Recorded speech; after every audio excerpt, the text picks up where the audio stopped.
Imagine, if you will, a situation where you not only had to hire someone, but that someone was going to be your boss.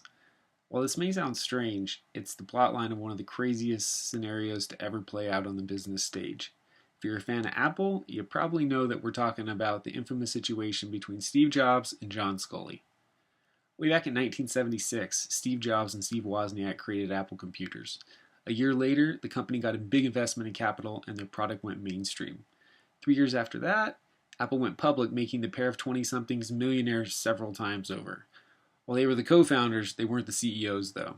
Their main investor felt that they were too young, so a man named Mike Scott ran the company for the first several years. But by 1983, the company was looking for a new leader to run the business. This is where we meet the aforementioned John Sculley. When we find him, he's the CEO of Pepsi.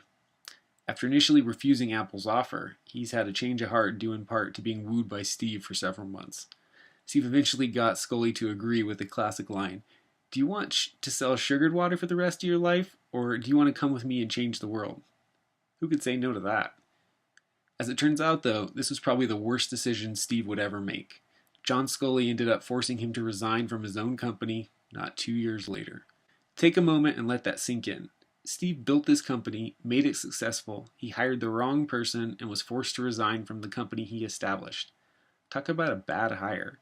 With that said, in hindsight, this period ended up being one of the most creative times in Steve's life, and he was eventually brought back to Apple as the company's CEO in 1997, a position he retained throughout the rest of his life.